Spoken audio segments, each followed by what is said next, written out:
Ассалаумағалейкум, құрметті оқырмандарым. Мынау көп тақырыптарды қозғап жатырмыз. Соның ішінде тағы бір маңызды тақырыпты қозғап кетейін. Тақырыпты қозғамас бұрын біздің қоңыраушаны басып, каналға тіркеліп алыңыз. Мынау көп жігіттердің арасында сұрайды, жыныс мүшенің қалыпты жағдайда қанша болу керек нормада деп.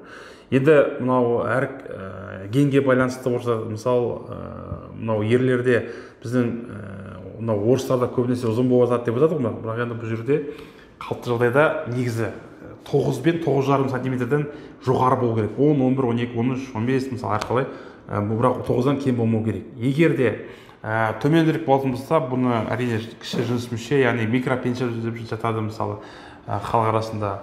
Осы жағдайларда себептері неден болуы мүмкін? Не себепті осындай болады, айтып кетсеңіз деп сұрайды. Енді бұл тақырыпты қозғап кететін себебім, өйткені осы патологиямен ауырып жүрген, және осымен зардап шегіп жүрген жігіттер бар. Енді достар, мынау жыныс мүшенің не себепті мысалы дамай қалуы, соған тоқталып кететін болсақ, бұл эмбрионалдық уақытта адам енді бала туылғаннан кейін адам ағзасында осы гормональдық сбой болуы мүмкін. Соған байланысты ер баланың осы ержету барысында 14 жастан бастап симптомдар байқала бастайды. Егер 14 жасқа дейін туылғаннан кейін гормондық бұзылыстың әсеріне байланысты, болмаса жаңағы баланың томбақ болуына байланысты, микропенис, болмаса жаңағы скрытый половой член жасырын түрде болуы мүмкін. Осы жайттар кездеседі. Егер гормондық бұзылыстан болатын болса, міндетті түрде ерте жаста, 14 жастан бастап, 13 жастан бастап көрсету керек болады дәрігерге. Өйткені эндокриндік жүйенің бұзылысына байланысты балалардың осы жыныс жүйесі дамай қалады. Мұны айтатын болсақ, екі синдроммен айтып кетеміз. Жыныс жүйенің дамай қалуы, бірінші синдром бұл Кальман синдромы. Кальман синдромы дегеніміз бұл гипофиздегі мынау тестостеронды өндіретін гормонның бұзылысы, яғни Кальман синдромы деп саналады. Бұл жағдайларда гормон жетіспеушілікке байланысты мошонка, яғни дамай қалуы мүмкін, жыныс мүше дамай қалуы мүмкін.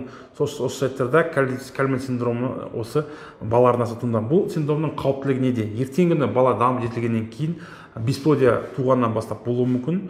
Соның қауіптілігі жоғары. Ал енді Кальман синдромы бұл гормондардың бұзылысына байланысты болады. Екінші синдром бұл Клайнфельтер синдромы. Клайнфельтер синдромы дегеніміз не? Бұл Клайнфельтер синдромы мынау адам ағзасындағы ерлердің половой дейміз ғой, жыныстық гормондардың, жыныстық хромосомалардың, яғни мутацияға ұшырау арқылы осы хромосомалардың бұзылысына алып келеді. Осы жайттарға байланысты Клайнфельтер синдромы кезінде де жыныс мүше дамай қалады. Яғни еннің де дамай қалуы бар осы жайттарда. Хромосомалық бұзылыс болған кезде бұл баланың болашағына әсерін тигізуі мүмкін.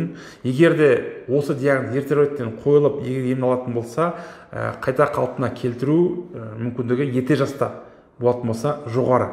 Ал енді қазір жайтта кездесіп жатыр, ол енді новорожденный дейміз ғой, 500 баладан бір баланың арасы, яғни осындай синдромдарға ұшырайды. Клайнфельтер, Кальман синдромдарына. Енді бұндай жаттар шындап кететін болсақ, бұдан да көп болуы мүмкін. Өйткені жасырын түрде жүру мүмкін, айта алмауы мүмкін. Өйткені бала мен әке мен баланың арасында контакттың бұзылуы, яғни ақылдаса сөйлесе алмау, ашық сөйлесе алмауына байланысты әрине ер балалар қысылып, ұялып, айта алмайды бойындағы проблеманы. Соған байланысты ертеңгі күні үйленген кезде әрине проблемалар осыған байланысты туындап жатады. Егер де балаңыздың бойында осындай симптомдар байқалатын болса, міндетті түрде дереу дәрігерге, детский андролог дәрігер бала кезде болатын болса, одан кейін эндокринолог дәрігерде қаралу керек. Бұл жерде гормондық бұзылыстан болса, әрине оның өзінің тиісті емдерін дәрігер тағайындайды. Енді тағы да айтатын жайт, бұл жерде немен өсіруге болады, яғни шешімі қандай деп сұрап жатады. Егер де гормондық бұзылыстан болатын болса, гормондар бұзылатын болса, тестостерон гормон жетіспеушілік болса, мынау Кальман синдромы хромосомалық бұзылыстар болатын болса, ол жерде әрине дәрігерлер гормон алмастырушы терапия тағайындауы мүмкін.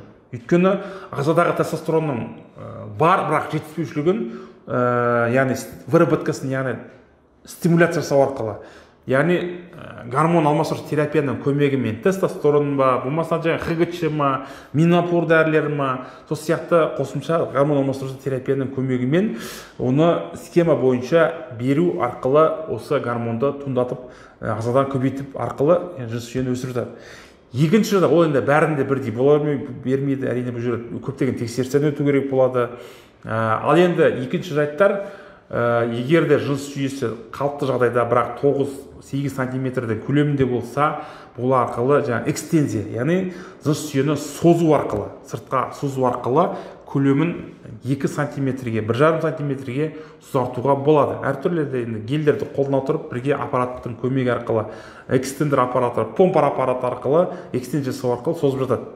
Ал енді ең соңғы шешімдері бұл жерде операция жасау болуы мүмкін. Өйткені операция арқылы, лигаментоттомия жасау арқылы мынау жыныс жүйесінің стап тұрған связка дейді, байламын кесу арқылы ұзартып жатады. Әрине бұл операциялар оңай операция емес, пластикалық түрде жасалатын операция. Бала кезде де скрытый половой кезінде біздің әріптестеріміз, балалар урологтары операция жасап, осы жыныс жүйенің несін ұзартып жатады. Мұндай операция жасалады. Ал енді операция жағдайларда кей жағдай туындап болып жатады емі. Және де мына жыныс жүйемен қатар осы жұмыртқаның, яғни еннің өзінің қалтасына түспей қалуы. Яғни балаларда жиі кездеседі. Бұл криптархизм деп аталады. Криптархизм ауруының да қаупі жоғары. Егер мынау қалтасына уақытылы түспейтін болса, еннің ол іш қуысындағы дене температурасы бұл жұмыртқаның функциясын, яғни қызметін төмендетуі мүмкін, бұзуы мүмкін. Соған байланысты, егер де баланың бойында байқалатын болса, міндетті түрде тиісті дәрігерге көрініп, уақытында енді жұмыртқасын қалтасына түсіру керек. Эндокринологтар тарапынан бұл ХГЧ уколдар арқылы, гормонның көмегі арқылы мына енді қалтасына түсіреді. Ал енді урология, андрология саласында бұған әрине операция жасайды. Операция жасау арқылы осы енді өзінің орнына түсіру операция жасалады.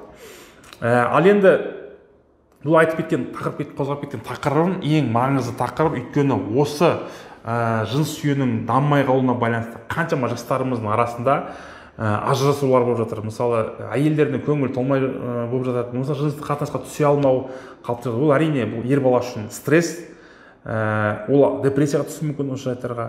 Соған байланысты бұл жайттарды болдырмау үшін әрине ерте жастан бастап ер баланы қадағалау керек. Өйткені қазақ әрқашанда ол балаға аса көңіл бөлген, өйткені біздің ұрпағымызды көбейтетін осы ер балалар.